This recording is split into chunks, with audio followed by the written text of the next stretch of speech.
When Dr. Micah Ellison, a successful black surgeon, returns to his small hometown, a routine visit turns into a nightmare. A racist police officer targets him without cause, escalating a simple encounter into an unjust arrest rooted in prejudice and abuse of power. Micah's calm composure contrasts the blatant injustice as he's humiliated, harassed, and treated like a criminal, simply for not belonging. As the situation intensifies, the story reveals a corrupt system that enables racial discrimination, forcing Micah to take a stand against the unchecked biases and power that threaten to destroy him. The sun hovered low over the horizon as Clara Evans gripped the steering wheel, her eyes fixed on the cracked, dusty road ahead. It had been nearly 6 years since she last set foot in Ashwood, Georgia, the town she once called home. Fields of yellowed grass stretched endlessly on either side of her aging sedan, their dry stalks swaying lazily in the hot summer breeze. Nothing had changed, Clara thought bitterly. Not the land, not the narrow road, and certainly not the memories she had spent years trying to outrun. Her phone buzzed on the passenger seat, breaking the hum of the tires. She didn't need to look to know who it was. Her mother's doctor, reminding her again about the urgency of the situation. Clara clenched her jaw, forcing her eyes forward. She hadn't come home out of sentiment or nostalgia. The call that pulled her back was far less forgiving. Her mother's health had spiraled in recent months, and with Clara's father gone for over a decade, the weight of responsibility now fell squarely on her shoulders. It wasn't fair. At 35, Clara had carved out a life for herself in Atlanta, where anonymity was a blessing. A career as a property manager paid the bills, and a quiet apartment on the outskirts gave her a semblance of peace. But as her mother's health dwindled, the calls had grown insistent, each one chipping away at her fragile resistance. "You're her only family left, Clara," the doctor had said. "She doesn't have much time." Ashwood came into view just as the setting sun painted the sky in shades of orange and crimson. A faded sign welcomed her back. Ashwood, population 1206. It swayed slightly, held up by rusting nails. Clara exhaled sharply, the air heavy with resignation. The main street looked much the same as she remembered. 2 rows of modest buildings, a gas station that seemed perpetually half empty, and the skeletal remains of what used to be a diner. For a place that once felt like the center of the world, Ashwood was a ghost of its former self. Clara pulled into the gravel driveway of the small, sagging house she had spent her childhood resenting. The porch steps creaked under her weight as she climbed them, her suitcase in hand. She hesitated before opening the front door, the rusted handle cold beneath her fingers. For a brief moment, Clara considered turning back, driving until the road swallowed her whole. But instead, she pushed the door open. The smell hit her first. The faint, musty scent of age, mixed with lavender soap and the sharper tang of disinfectant. Sunlight trickled through the curtains, illuminating furniture that hadn't moved in years. Clara's eyes darted across the room, landing finally on the fragile figure sitting in a faded armchair by the window. Her mother looked smaller than Clara remembered.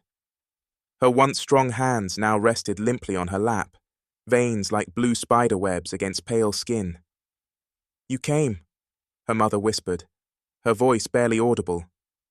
"I came," Clara replied softly, though the words carried a weight she wasn't ready to bear. She set her suitcase down in the hallway, the sound of it echoing through the empty house like a warning. The road home was supposed to be just that, a road, a temporary stop. But Clara knew deep down that Ashwood had a way of holding on to people who returned. And for the first time in years, Clara felt the faint stirrings of something she couldn't quite name, a sense that her unfinished business here was far more complicated than she had realized. The soft chime of the bell above the diner door barely registered as Dr. Micah Ellison stepped inside, the quiet hum of conversation and the smell of grease and freshly brewed coffee surrounding him like a familiar embrace. It had been years since he'd visited Sloane's Grill, the kind of place where the vinyl seats stuck to your legs in the summer and a man could get a hot meal and a refill of coffee for under $5. Micah glanced around the room, a slight smile pulling at the corner of his mouth. Nothing had changed. Not the crooked cash-only sign taped to the counter, not the row of steel stools wobbling slightly at the bar, and certainly not the faint yellowing of the ceiling tiles, a testament to decades of cigarette smoke from a time when no one cared about things like air quality. It was charming in a way, even if time had clearly passed the place by. Dressed in a pair of pressed khakis and a navy sweater, Micah looked like any other middle-aged man stepping in for a late lunch. His sharp jawline had softened slightly in recent years, but the neatly trimmed beard of salt and pepper added a certain gravity to his presence. If someone didn't know better, they'd never guess he was one of the most respected cardiothoracic surgeons in the state, or that his name appeared on the board of directors for 3 different hospitals. Micah preferred it that way. In fact, if you asked him, Micah Ellison was just Mike when he wasn't on call or wearing a crisp white coat. It was easier that way. Simpler titles and accolades often built walls, and he'd spent too much of his life scaling them to want to create more. He removed his sunglasses and tucked them into his coat pocket as he walked up to the counter, giving a nod to the waitress behind it. She was young, maybe 20, with blonde curls piled high on her head, and a look of mild disinterest in her eyes as she wiped the counter clean with a damp rag. "Seat yourself, hun," she said, barely glancing at him. Micah gave her a polite smile and moved toward a booth near the window, his gait easy and unhurried. Outside, the sleepy streets of Marion, South Carolina stretched out under a blazing sun. It was the kind of town where everybody knew everybody, or thought they did. A town where change moved slow, if it moved at all. He slid into the booth, the leather squeaking beneath him, and draped his coat across the seat beside him. A young couple sat in the corner booth, whispering and giggling to each other, while a group of older men, retired by the looks of them, were deep in a game of checkers near the back. Micah pulled his phone from his pocket and quickly scanned through a few messages, the steady ping of notifications vibrating softly in his hand. "Dr. Ellison, the donor heart has arrived. Surgery is prepped for 7 p.m. The message pulled at him, a reminder of his other life. He typed out a quick reply before slipping the phone face down on the table. For now, he had a moment to himself, and that was a rare luxury. A small voice broke through his thoughts. Excuse me, do you want coffee?" Micah looked up to see the waitress standing by his table, pen poised over her notepad, chewing gum with slow deliberation. There was a hesitation in her tone, not impolite, but not exactly warm either. "Yes, please," he said with an easy smile. "And I'll take whatever's on special." She nodded, scribbling without much enthusiasm. "Meatloaf comes with mashed potatoes and beans." "Perfect." As she walked away, Micah leaned back in his seat, his eyes drifting out the window. He had grown up just a few miles down the road from this spot, in a house his father had built with his own 2 hands. It wasn't much to look at, a simple clapboard house with a crooked porch swing and a yard that was always half wild, but it had been enough. His father, a mechanic who could fix anything with an engine, had instilled in him the value of hard work.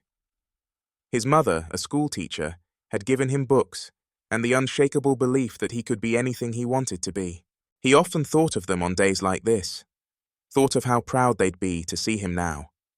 A man who'd come from nothing and risen to heights most people only dreamed of. And yet, sitting there in that diner, he could already feel the invisible weight of the assumptions around him, how people sized him up without ever knowing his name. He watched as the door chimed again, this time announcing a new pair of customers. 2 men walked in, one older, with a ruddy complexion and a weathered ball cap, the other younger and sharp-eyed, his polo shirt pressed a little too stiffly. The two exchanged a quick look as they passed Micah's table, their eyes lingering just a beat too long. Micah paid them no mind. He had encountered their type before.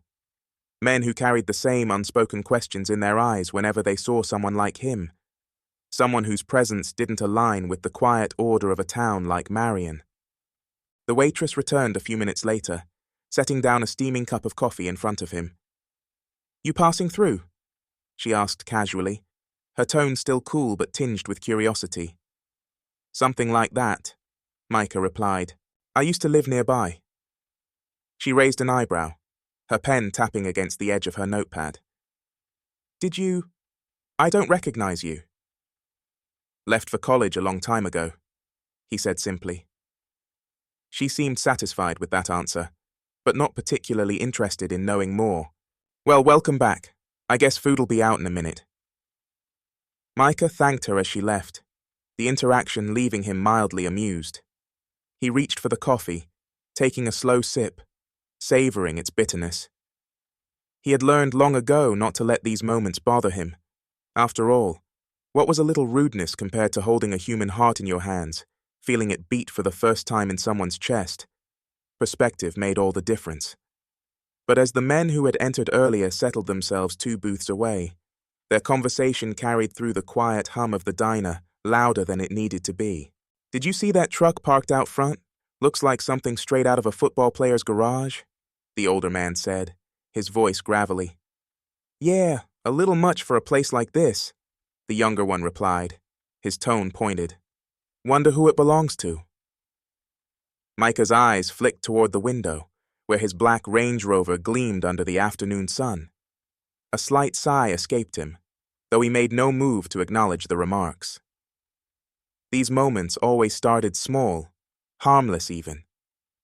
A look, a comment, a question uttered just loudly enough to be heard. His food arrived then, meatloaf smothered in gravy, flanked by a generous scoop of mashed potatoes. "Need anything else?" the waitress asked, her voice quick. "No, this is perfect. Thank you." She lingered for a moment longer than necessary, glancing once more at Micah before turning away. He could feel the quiet scrutiny from the other customers now, even as he focused on his meal. The older man's voice rose again, a little sharper this time. "Town's changing too much. Can't even sit down for a meal without something feeling off." Micah didn't flinch, didn't look up. Years of life experience had taught him that some battles weren't worth fighting. But as the tension in the room thickened, Micah couldn't shake the feeling that this was just the beginning. That this sleepy diner, with its sticky floors and worn seats, was about to become the stage for something much larger than itself. The tension in the diner thickened like humidity before a storm. Micah took another bite of his food, deliberately slow, willing himself to stay calm. He'd faced this kind of quiet hostility before. Little things that seemed insignificant on the surface, but he'd learned not to ignore them. The way the older man's gaze lingered on him, the way their conversation seemed intended for him to overhear. Still, Micah kept his composure. He had learned long ago that reacting to every slight was like shouting at the wind. It would exhaust him long before it changed anything, but that didn't mean he didn't feel it. The familiar sting of being reduced to assumptions, of being measured against invisible scales that had nothing to do with who he was. He focused on his food, on the sound of the diner, the scrape of forks against plates, the low murmur of conversation, trying to block it out. It might have ended there. Micah could have finished his meal, paid his bill, and driven back to the hospital where patients waited for him, where he was called Dr. Ellison with reverence and respect. Except it didn't end there. The younger man suddenly stood, stretching in an exaggerated way before turning toward Micah's table. "Excuse me," he said, his voice overly friendly, the kind of tone that made Micah's shoulders tense. Micah looked up, meeting his gaze calmly. "Yes? You wouldn't happen to know whose truck that is outside, would you, the black one?" Micah placed his fork down carefully, wiping his mouth with his napkin. "It's mine." The man raised his eyebrows in feigned surprise. "Yours nice wheels must have set you back a pretty penny." The older man behind him chuckled under his breath, the sound more like a sneer. Micah's jaw tightened, but his expression remained steady. "Thanks," he said evenly, refusing to rise to whatever bait the man was dangling in front of him. "Is there a problem with it?" "No problem," the man said with an exaggerated shrug. "Just doesn't seem like the kind of ride we see around here makes a man wonder, you know?"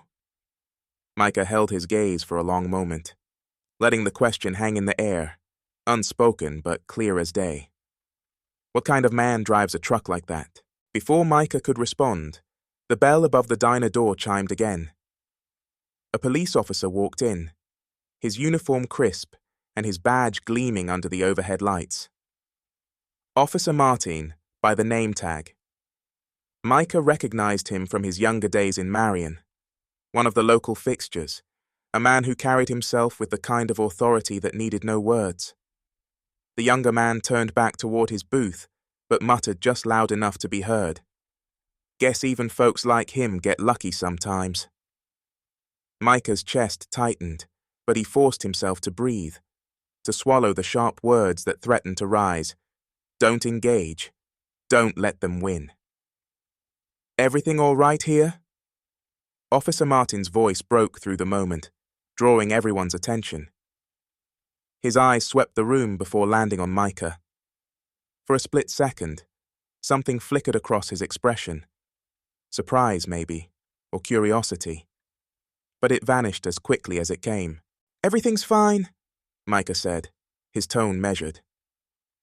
The officer's gaze lingered on him a moment longer before turning to the two men near the back. "You all behaving yourselves today?" The younger man laughed, all false innocence. "Just making conversation.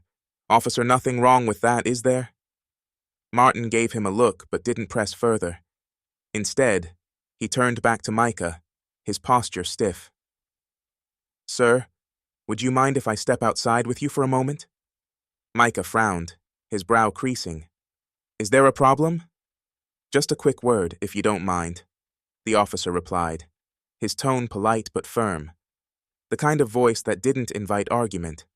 Micah glanced down at his half-eaten meal. Around him, the diner had gone quiet. The waitress watched nervously from behind the counter, her rag hanging limply in her hands. The older men playing checkers had stopped mid-game, their gazes fixed on the unfolding scene. Slowly, Micah stood, grabbing his coat and sliding it on. He felt every pair of eyes in the room following him as he walked toward the door. His steps were calm, deliberate, even as frustration simmered beneath his skin. Outside, the late afternoon sun was blinding, and the heat wrapped around him like a heavy blanket. Officer Martin stood by Micah's truck, his arms crossed, waiting. "Mind telling me what this is about?" Micah asked, his voice steady. The officer gestured toward the truck. "A vehicle like this sticks out around here. We don't see many like it." Micah's patience frayed just a little. "Is that a crime?" "No," Martin replied quickly. "But we've had reports of suspicious activity lately. Cars being stolen or broken into. Thought I'd check things out." Micah knew the game. Knew it because he'd seen it before, 1,000 times in 1,000 places. Your car doesn't fit. You don't fit. So now you're suspicious. He pulled his wallet from his coat pocket and held out his driver's license. "Here, everything's in order." Martin took the card, glancing over it. "Micah Ellison," he murmured. "From Atlanta, huh? You visiting family?" "Something like that," Micah said, his voice clipped. The officer handed back his license, but his gaze lingered on Micah as if trying to place him. "What do you do for a living, Mr. Ellison?" The question shouldn't have bothered him, but it did. It bothered him because he knew what it was. A test. A question meant to measure him, to put him in a box. "I'm a surgeon," Micah replied, keeping his voice calm. "Cardiothoracic." Martin's eyebrows rose slightly, and for a moment, he looked genuinely caught off guard. "A surgeon." "That's right," Micah said. "Now, unless there's something else, I'd like to finish my lunch." Martin hesitated, as if debating whether to push further, but eventually he shook his head.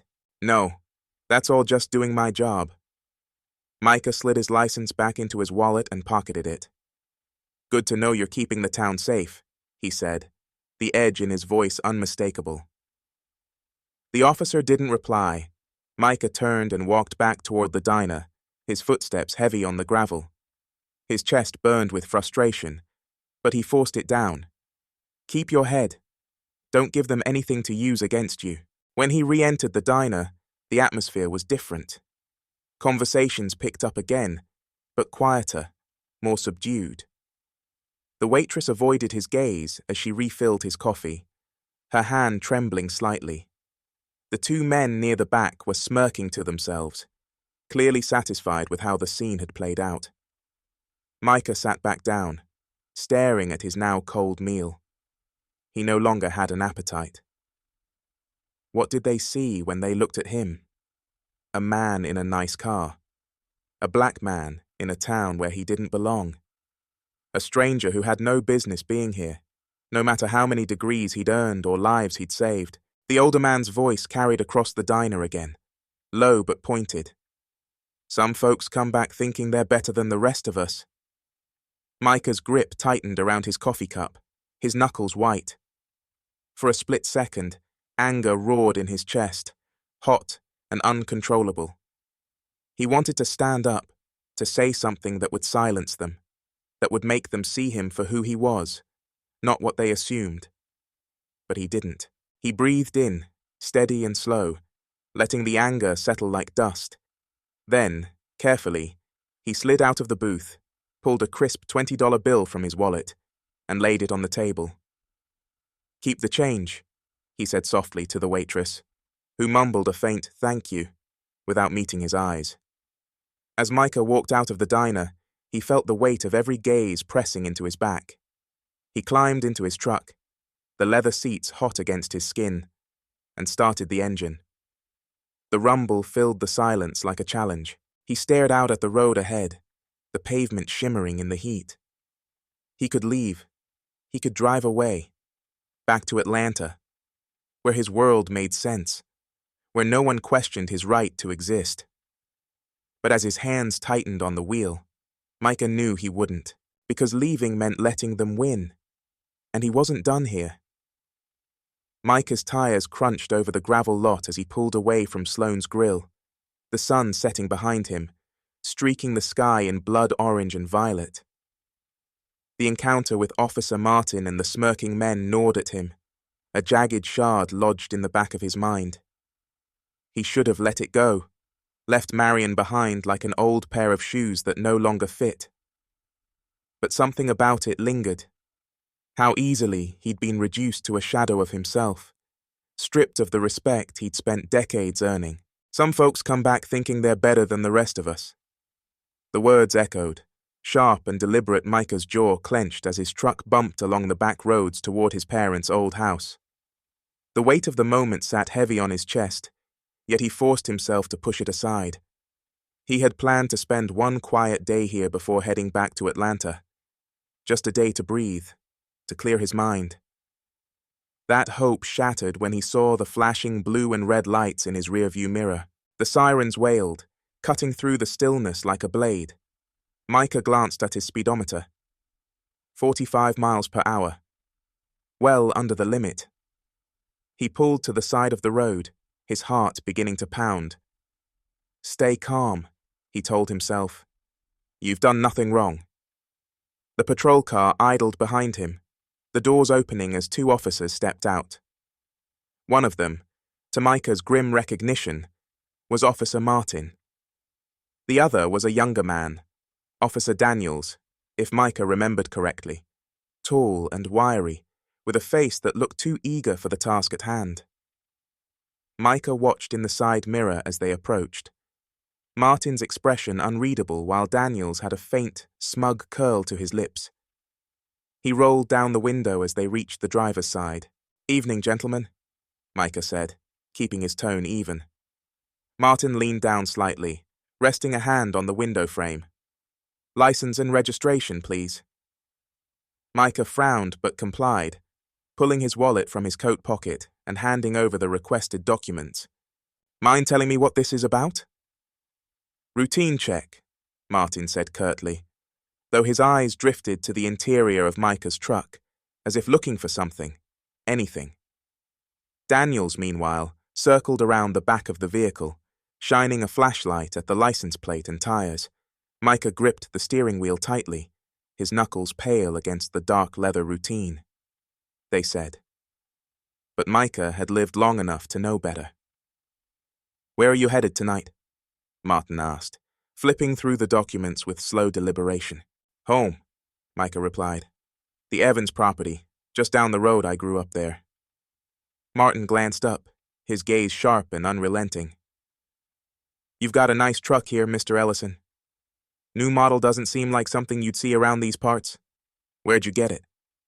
Micah's pulse quickened, anger flickering in his chest like a low flame. I bought it with my money. And what kind of work do you do again? I told you earlier I'm a surgeon. Daniels let out a low, incredulous laugh from behind the truck. A surgeon, he repeated, as though the idea were absurd. Out here in Marion. Martin didn't react, but his silence was heavy, complicit. You're sure this vehicle isn't stolen? Micah's patience snapped like a taut wire. Are you serious right now? Martin's face hardened, and he straightened, his hand now resting near the holster on his hip. Step out of the vehicle, sir. Micah stared at him, disbelief washing over him like a cold wave. Excuse me? I said step out of the vehicle. And what's your reason for that? Micah demanded, his voice calm but laced with steel. Am I being detained? Daniels appeared on the passenger side now, his flashlight pointed directly into the cab, blinding Micah with its glare. Don't make this harder than it needs to be, he said, his voice dripping with condescension. Micah exhaled slowly, his mind racing. He could refuse. He knew his rights. But refusal could escalate this, and he didn't trust these men not to use force. Hands shaking just slightly, he unbuckled his seatbelt and stepped out of the truck. The gravel crunched under his shoes as he stood tall, facing both men. This is harassment, he said evenly, meeting Martin's gaze. You know it, and I know it. Watch your tone, Martin replied, his voice cold. We've got reports of stolen vehicles matching this description. That's a lie, Micah shot back. Daniels stepped closer, close enough for Micah to smell the faint trace of cigarettes on his breath. Maybe if you cooperated, we wouldn't have to run this through the system. Or, he added with a smirk, maybe you've got something in that truck you don't want us to find. Micah's vision narrowed. This wasn't just about his car. It was about him, his presence, his success. The very fact that he didn't fit their narrow mold of what a black man in Marion was supposed to be. Search it then, Micah said, his voice tight. Go ahead. You won't find anything. Martin hesitated, clearly surprised by Micah's defiance.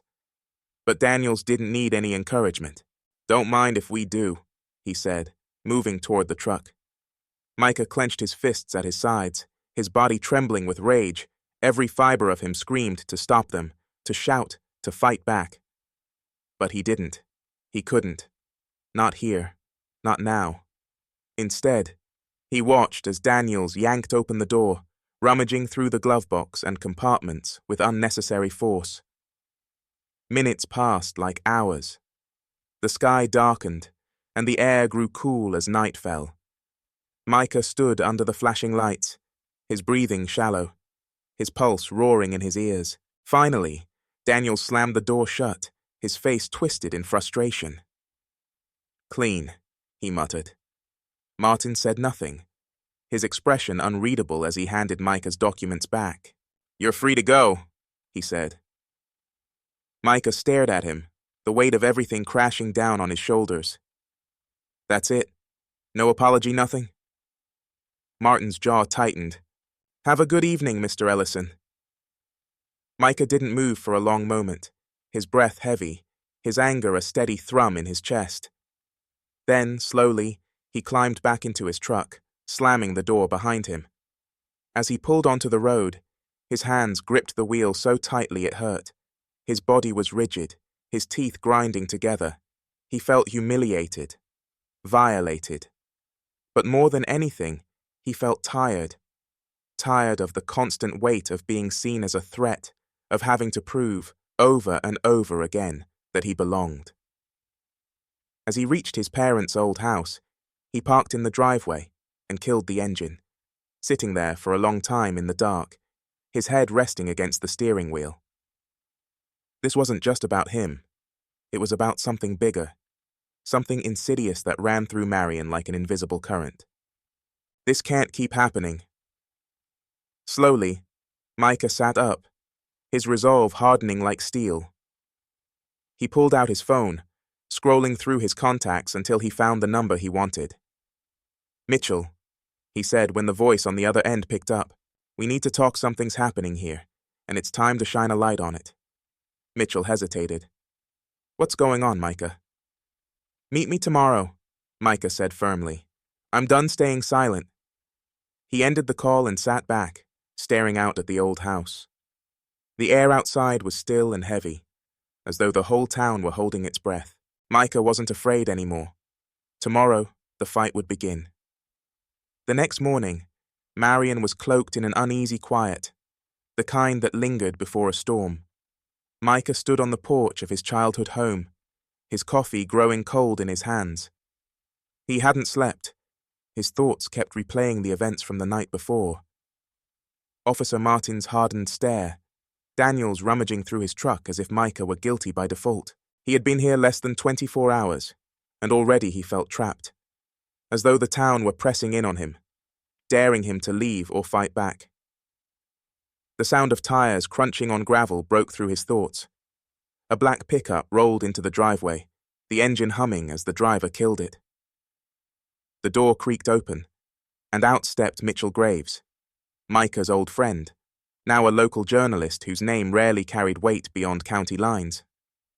Mitchell was taller and leaner than Micah remembered, his once boyish face lined with wear. He wore an old canvas jacket and jeans, the kind of outfit that said, "I'm working," even when he wasn't.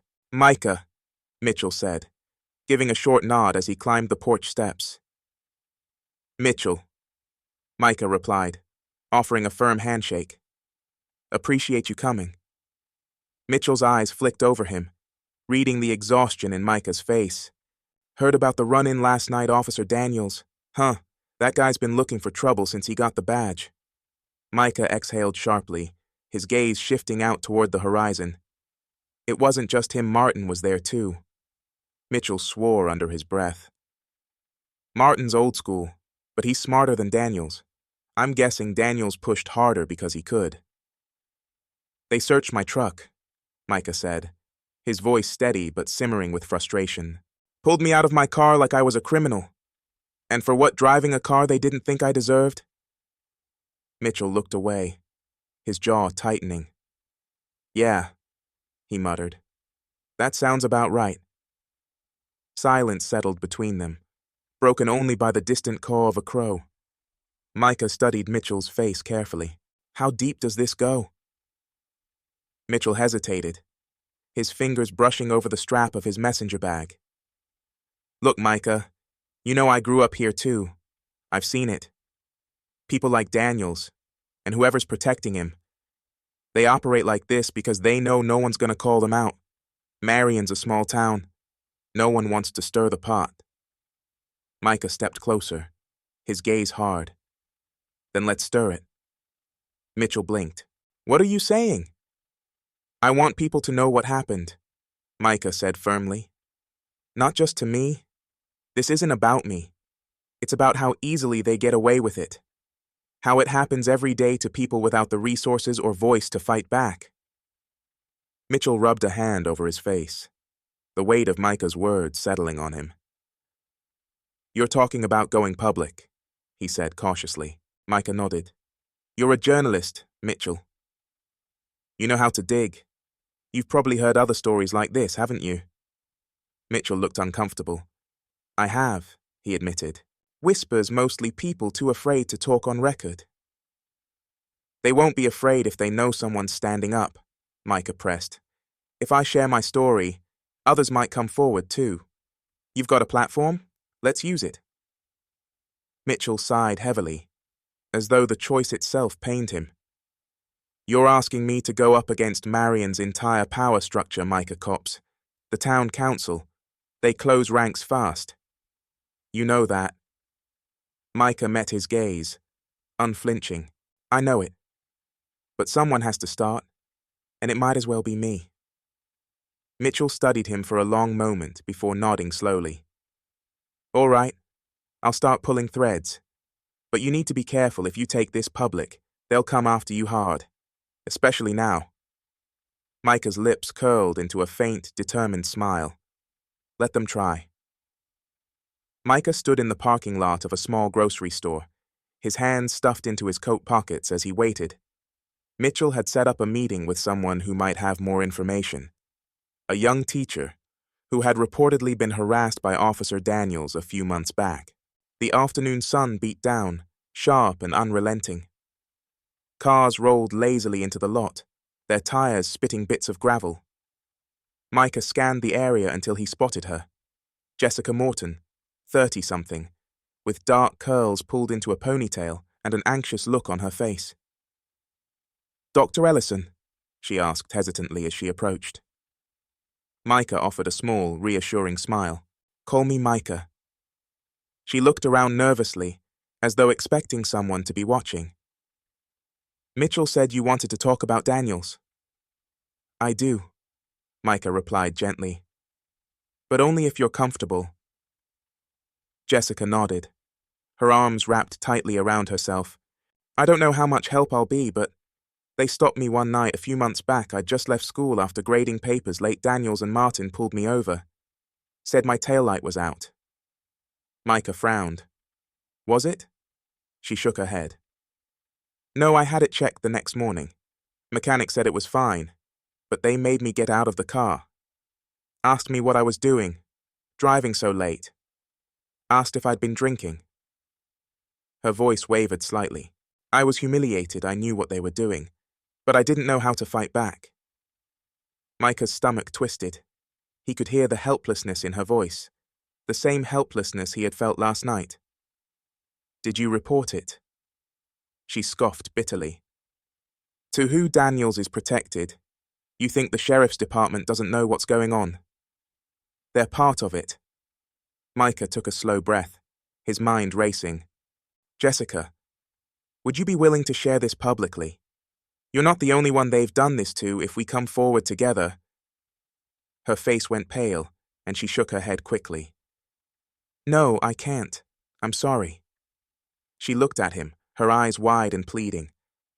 I've got kids to take care of if Daniels finds out I spoke to you. You're safe, Micah said firmly. I won't let anything happen to you. But Jessica was already backing away. I'm sorry, she repeated, tears brimming in her eyes. I can't. She turned and hurried toward her car, leaving Micah standing alone in the hot parking lot, frustration churning in his chest. As dusk fell, Micah drove back toward town, his mind a whirlwind of thoughts. Jessica's story only confirmed what he already knew. Daniels and Martin weren't operating alone. They were symptoms of something larger, something rotting the system from the inside out. His phone buzzed on the passenger seat. He picked it up, seeing Mitchell's name on the screen. Micah! Mitchell's voice crackled through the line, urgent and tense. You need to get back to the house now. What's wrong? Micah demanded, his heart skipping a beat. They're coming after you, Mitchell said quickly. Someone called in a report that you assaulted Daniels last night. I don't know who fabricated it, but they're sending deputies to pick you up. They're setting you up, Micah. Micah's blood ran cold. He gripped the wheel, his pulse thundering in his ears. This is retaliation, he said through gritted teeth. I know, Mitchell said, but you can't let them take you quietly. I've got a contact in the state attorney general's office. Get to me first and we'll figure this out. Micah's jaw tightened. his decision made in an instant. I'm not hiding, Mitchell. I'll face them head on. He ended the call and pulled a sharp U-turn, the tires screeching against the pavement. His eyes burned with resolve as he sped back toward his parents' home, ready for the fight he knew was coming. As Micah pulled into the driveway, headlights swept over him from behind. A sheriff's car screeched to a halt, doors flying open as deputies poured out, guns drawn. "Hands up, Micah Ellison," one of them barked. "Step out of the car." Micah's hands froze on the wheel. His mind raced, a torrent of anger, fear, and purpose surging through him. This was it. The moment that would decide everything. Micah sat in his truck, his hands gripping the wheel so tightly his knuckles turned white. The sheriff's car behind him was lit up like a Christmas tree, red and blue lights flashing violently against the darkening sky. Deputies crouched with their hands on their holsters, barking orders that rang hollow in the thick, choking air. "Hands up now!" Micah exhaled, forcing himself to steady his breathing. His heartbeat pounded in his ears, drowning out everything else. This was it, the moment they wanted to control, to crush him under the weight of their authority. He was being railroaded, dragged into the kind of nightmare he had spent his whole life avoiding. But Micah Ellison was not a man who gave in quietly. Moving deliberately, he lifted his hands where they could see them. His voice rang out, strong and steady. "I am unarmed, I am complying. There is no threat here." The deputies shifted uncomfortably. A younger one, barely out of his academy training it seemed, fumbled nervously with his flashlight. But Officer Daniels stepped forward then, his face illuminated in the harsh glow. Daniels looked different now, swaggering, smug, his badge gleaming as if it were armor. "Out of the car, Micah," he sneered, emphasizing his first name like it was dirt on his tongue. "Slow hands where I can see them." Micah opened the door and stepped out, his movements measured. The night air was cool against his skin, but inside he was burning. Daniels took a few steps forward, his hand still resting near his weapon, though it was clear he didn't need it.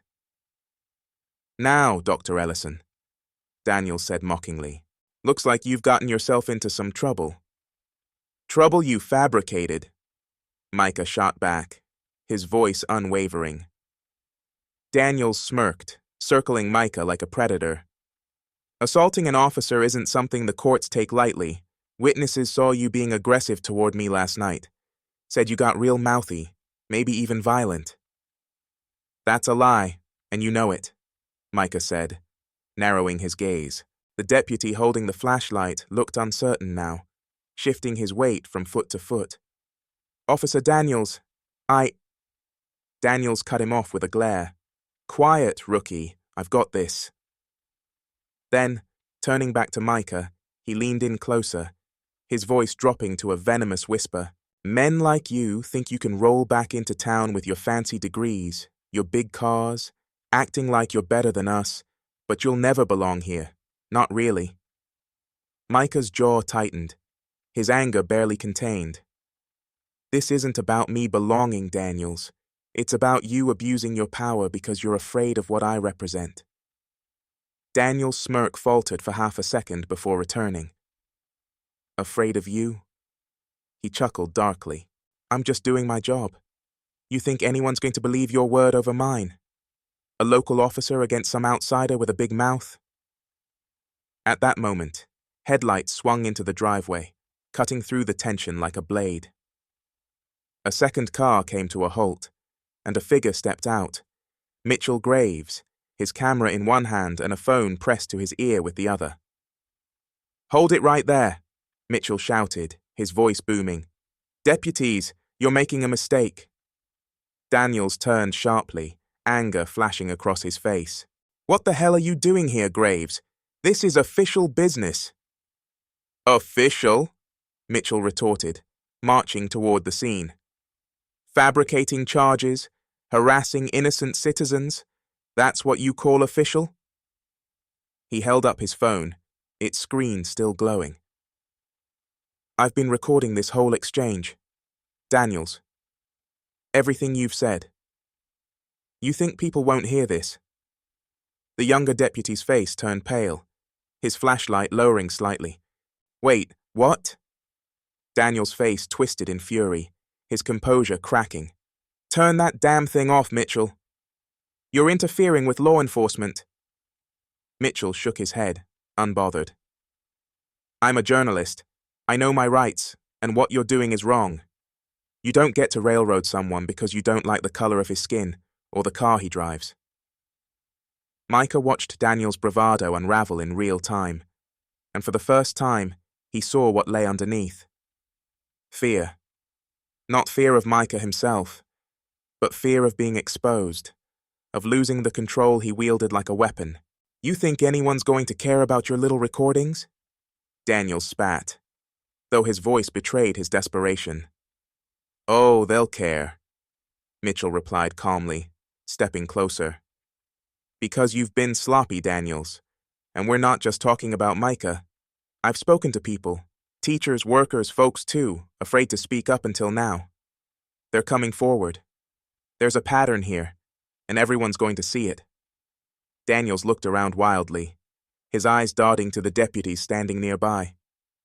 The younger one looked shell-shocked, his hand trembling slightly on his belt. Even Officer Martin, who had arrived moments earlier, stood off to the side with his mouth set in a hard line, clearly weighing his next move. You're done, Daniels, Micah said quietly, stepping forward. His voice carried a gravity that pulled all attention to him. You don't get to weaponize your badge against the people you swore to serve and protect, not anymore. Shut your mouth, Daniels roared, lunging forward, his hand reaching for Micah. Micah didn't move. He stood tall and steady, unflinching as Daniel's hand froze mid-reach. It was Martin who stopped him, grabbing Daniel's arm and holding him back. Enough, Martin said sharply, his voice cutting through the chaos. Daniels whirled on him, his face red with fury. You're on their side now. You're going to let them do this? Martin stared at him, his expression hard. I think you've done enough damage here tonight, Daniels. Step back. Daniels faltered, his face collapsing into something uglier. Confusion and desperation rolled into one. For the first time, the power he held seemed to slip through his fingers, leaving him defenseless. Mitchell didn't miss a beat, stepping up beside Micah. I'll make sure this goes public, Daniels. Every word, every lie. You'll answer for all of it. Micah stood still, his pulse steadying as he watched the storm finally begin to break. Daniels took a stumbling step backward, his gaze darting around as though searching for someone, anyone, to back him up. But the deputies wouldn't meet his eyes now, their silence damning. Martin released his grip, his voice low. Go home, Daniels, and don't make this worse for yourself. Daniels hesitated for one last moment before turning sharply and stalking toward his car. He slammed the door shut, the patrol car's engine roaring to life as he peeled out of the driveway, disappearing into the dark. Silence settled over the yard. Mitchell let out a breath he'd clearly been holding. That's the first step, he said softly.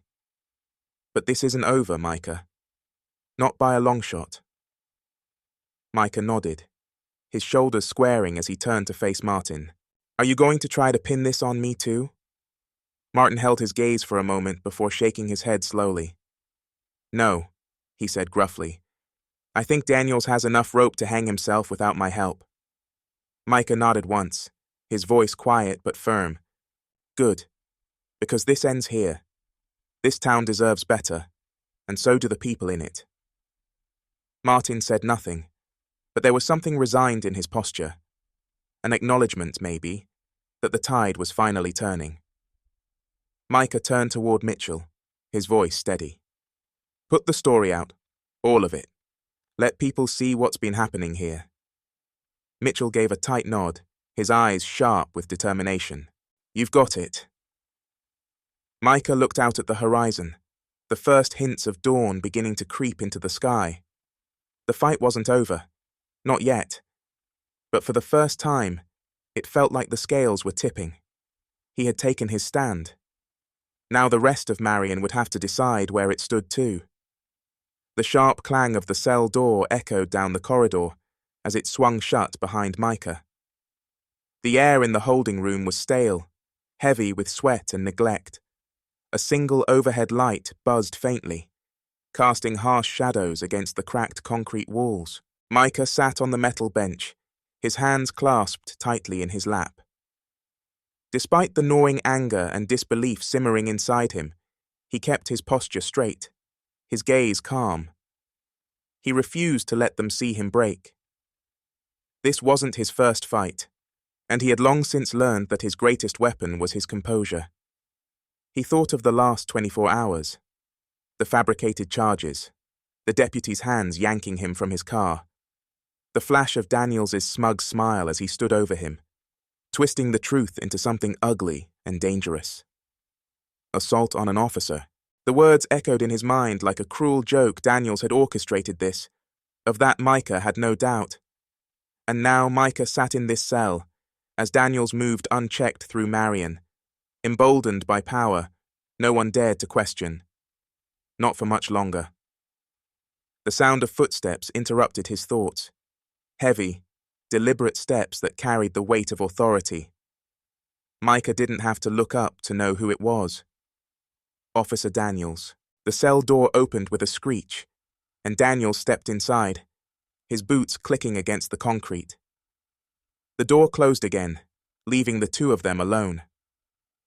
Daniels folded his arms across his chest, the flickering light above throwing shadows across his face. "Well, look at you," Daniels said, his voice dripping with smug satisfaction. "From the big city to a concrete bench. You must be real proud of yourself, huh?" Micah met his gaze evenly, his expression unreadable. "You've gone out of your way to make sure I'm here, Daniels. Why don't you tell me why?"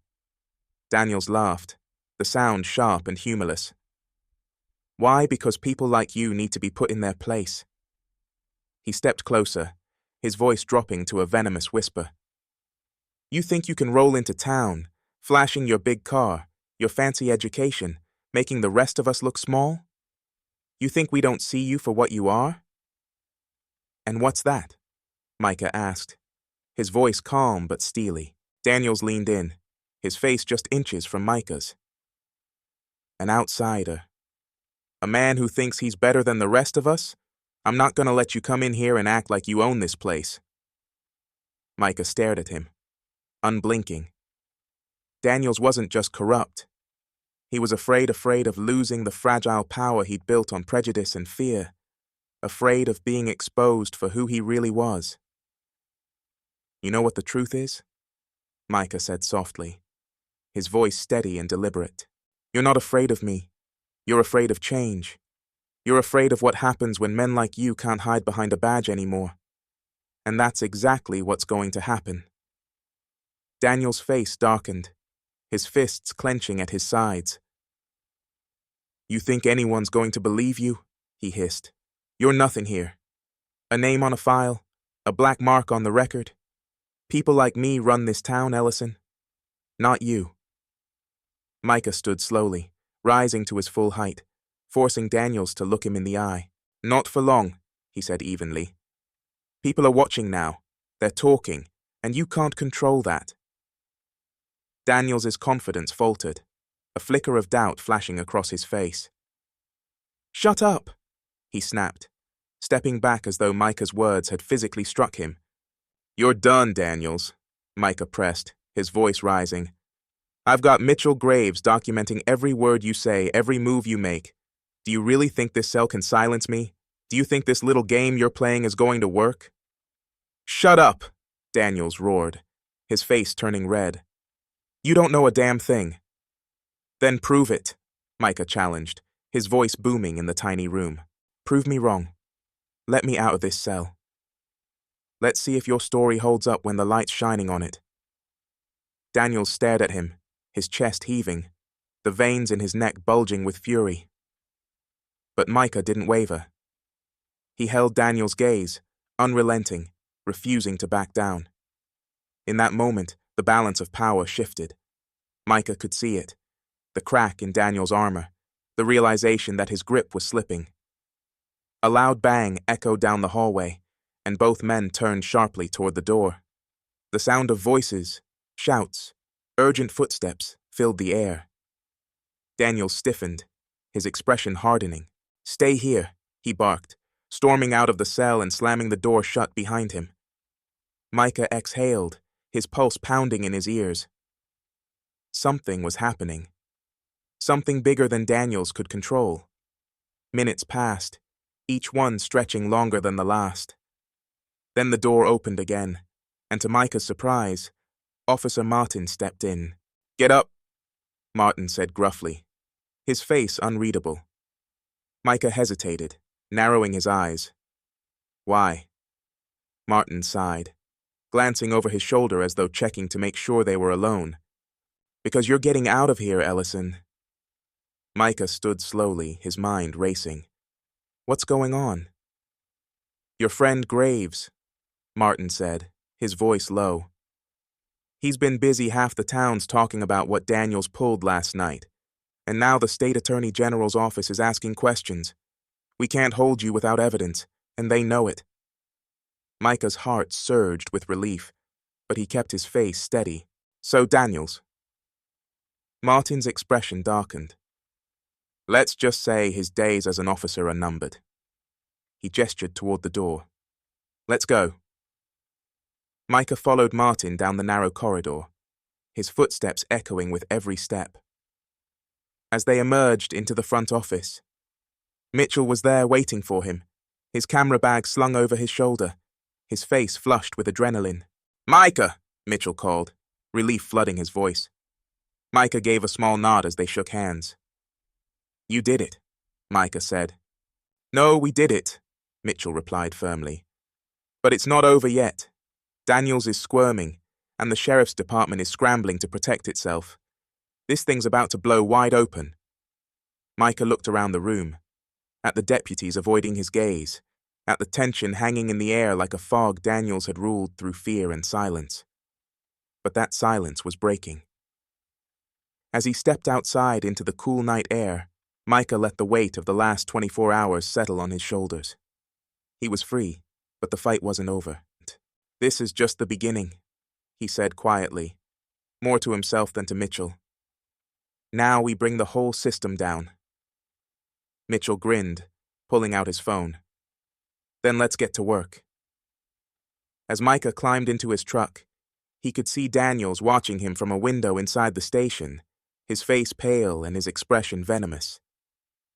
Micah met his gaze with a calm, unwavering stare. "Your time is up." He started the engine and pulled away, the faint glow of dawn rising on the horizon, signaling the start of something new. But he knew it wouldn't be easy. Daniels was just one man, and the rot in the system ran deeper than anyone wanted to admit. Still, Micah would face it, head on, without fear. The morning sun painted Marion in a golden haze, but the small town was anything but quiet. News spread fast in places like this.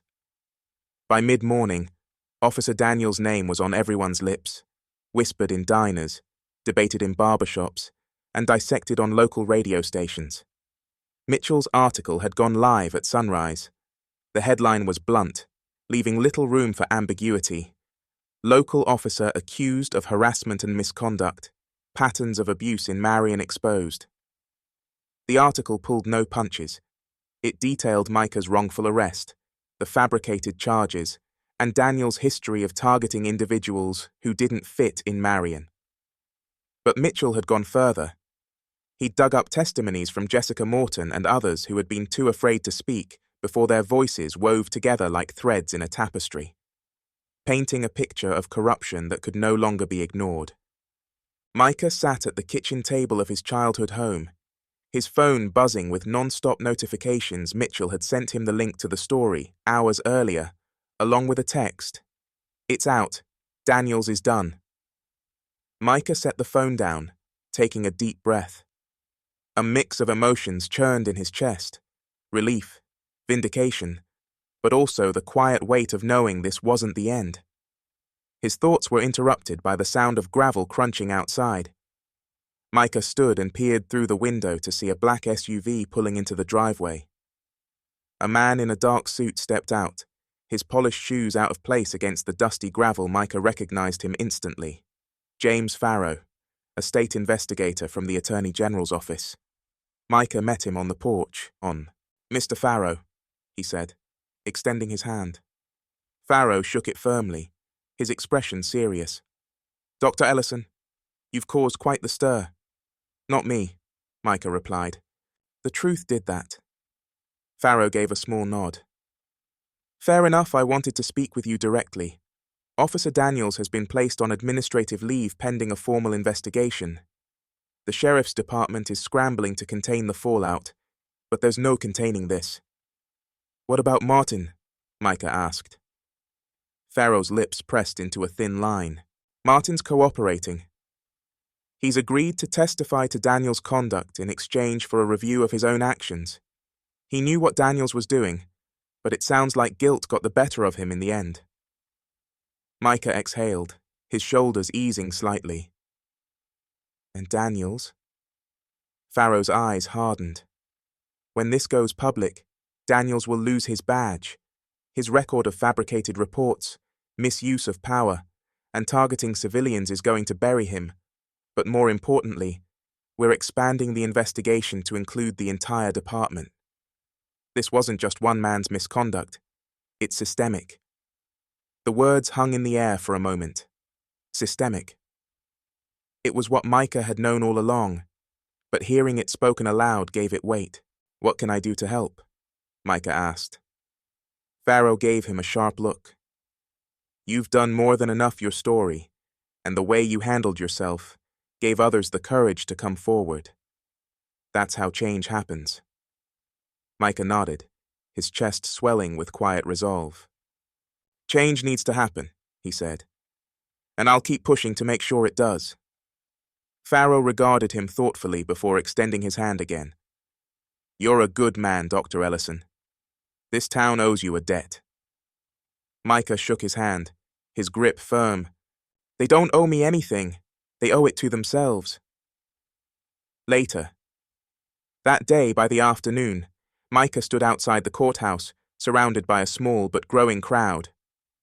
Mitchell was there, his camera slung over his shoulder, and beside him stood Jessica Morton. She met Micah's gaze with a small, nervous smile, and he gave her a nod of encouragement. Jessica stepped up to the makeshift podium, holding a sheet of paper that trembled slightly in her hands. She took a shaky breath before speaking. "For years I thought I had no voice," she said, her voice wavering but determined. "I thought no one would listen. But when I saw what happened to Dr. Ellison, when I saw him stand up to the people trying to silence him, I realized that silence only makes things worse. I'm not afraid anymore." The crowd broke into quiet applause, and Micah's heart swelled with pride. Jessica stepped back, her cheeks flushed, and Mitchell gave her an encouraging pat on the shoulder. Micah stepped up next, the podium creaking slightly under his weight. The crowd fell silent, all eyes on him. "I didn't come back to Marion to fight," he began, his voice carrying across the square. "I came back for a quiet visit, to reconnect with where I came from. But sometimes life has other plans." He paused, his gaze sweeping over the faces in the crowd. He saw people from all walks of life. Teachers, shop owners, young kids holding their parents' hands. "What happened to me is not unique," Micah continued. "It's been happening here, and in places like this, for a long time, good people, targeted and silenced, because someone with power decided they didn't belong." He straightened, his voice growing stronger. "But here's the thing about power. It doesn't last when people refuse to look away. When we stand together, when we raise our voices, the cracks in that power become too big to ignore. That's what's happening now. And this," he gestured to the courthouse behind him, "this is just the beginning." The crowd erupted into cheers, and for the first time in days, Micah allowed himself to smile. 1 week later. The air in Marion felt different, lighter, as though the entire town had exhaled a breath it hadn't known it was holding. The sheriff's department was under state review. Officer Daniels had resigned under mounting pressure, and a flood of testimonies continued to come forward. For the first time in years, people were being heard. Micah sat on the porch of his childhood home, a fresh cup of coffee in his hands. Mitchell sat across from him, scribbling notes in a small, battered notebook. "You're leaving soon, aren't you?" Mitchell asked without looking up. Micah nodded. "I've got a hospital waiting for me back in Atlanta. Patients who need me." Mitchell looked up, a small smile tugging at his lips. "And what about here?" Micah gazed out at the quiet street, where kids rode their bikes and neighbors waved as they passed. "Marion will be fine," he said softly. "It's waking up. It's not there yet, but it's starting." Mitchell leaned back, tapping his pen against his notebook. "You know, you could have walked away, gone back to Atlanta, and left all this behind." Micah looked at him, his gaze steady. "I couldn't do that," he said. "Because if I walked away, I'd be no different from the people who let this happen for years. Silence isn't an option anymore." Mitchell smiled, shaking his head.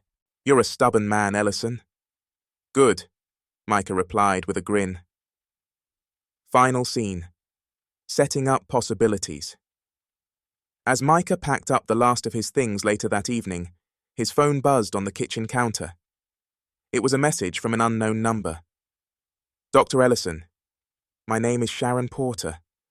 I'm a lawyer in Charlotte. I read about what you did in Marion, and I need your help.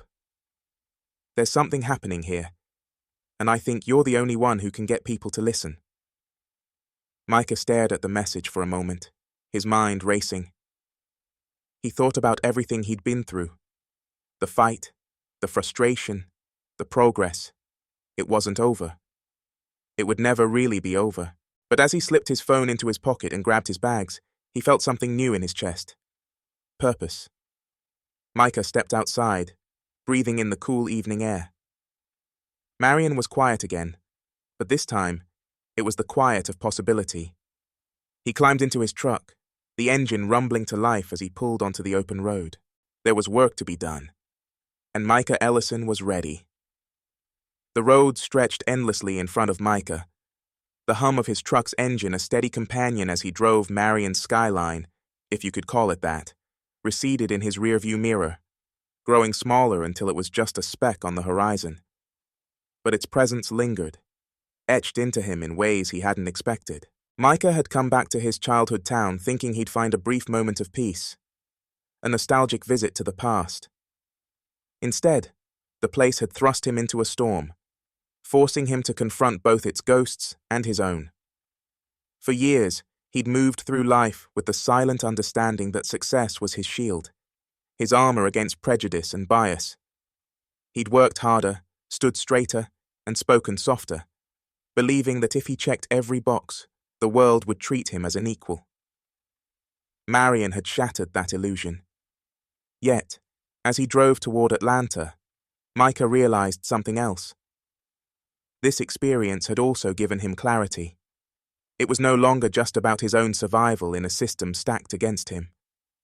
It was about using his voice, his position, his power, to challenge that system for everyone still caught in its grip. When the article about Officer Daniels broke, it was like a dam bursting. The quiet frustrations and whispered injustices that had been ignored for years came rushing into the light. Stories surfaced one after another, accounts of harassment, discrimination, and abuse of power that Daniels and others like him had wielded unchecked. Jessica Morton became a symbol for the town's silent majority, the people who had suffered in the shadows, believing they had no voice. Her courage to speak up, even as her hands trembled, inspired others to step forward. Teachers, mechanics, shopkeepers, parents, all of them carried stories, proof that what Micah had faced was not an isolated event. It was part of something larger, something that had infected Marion like rot in the walls of an old house. But the most surprising shift came from the people who had long turned a blind eye. Officer Martin's decision to cooperate with state investigators sent shockwaves through the sheriff's department. His admission, both of his complicity and of Daniel's abuses, forced people to reckon with uncomfortable truths. For the first time, silence was no longer an option. Micah had watched the town change from the sidelines over the next few days. He saw posters for community meetings pinned to telephone poles. Neighbors gathered on porches, in hushed but urgent conversations. People were beginning to ask the hard questions. Who else knew? Who else allowed this to happen? And what comes next? Marion wasn't fixed overnight. It wouldn't be. Change was slow and its roots fragile. But it had begun, and that mattered. Sitting on his porch the night before he left, Micah had allowed himself to reflect. He thought about the man he was when he'd arrived. Confident, but disconnected. Insulated by his accomplishments and detached from the battles of his past. He had convinced himself that his role as a surgeon, as a leader in his field, was enough. He saved lives in the operating room. Surely that was making a difference. But Marion had shown him the truth.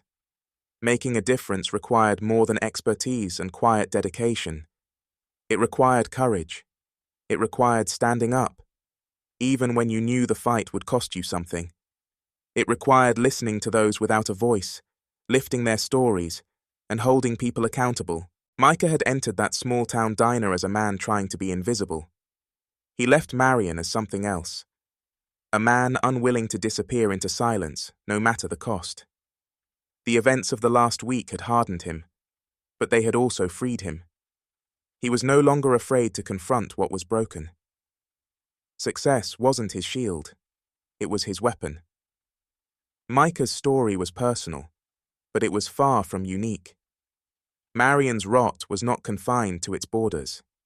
It was a symptom of something larger, something woven into the fabric of places just like it across the country. The abuse of power. The subtle and overt ways people like Daniels weaponized authority against the vulnerable. The silence of institutions that prioritized loyalty over justice. Micah knew his fight in Marion was only one battle. The system that allowed Daniels to thrive would try to protect itself, to close ranks and silence those who pushed back. But now, the town was awake. People were paying attention. Mitchell's article had sparked more than outrage. It had sparked momentum. The State Attorney General's office had expanded their review, digging into decades of records and testimonies. Local officials were under scrutiny. Protesters had gathered on the courthouse steps, demanding answers and accountability. Most importantly, people were learning that change didn't happen because someone allowed it. It happened because someone demanded it. Micah couldn't stop thinking about the message he'd received that morning. There's something happening here, and I think you're the only one who can get people to listen. The fight wasn't over. It would never really be over. But Micah was ready. As Micah pulled onto the highway, he thought about the faces he'd seen in that crowd outside the courthouse. People who had once believed they were powerless, but now stood tall, their voices raised. He thought about Jessica, the quiet strength she carried, and how her one act of bravery had rippled outward, touching people she would never meet. This was the lesson Marion had taught him. Hope didn't begin with victory. It began with action.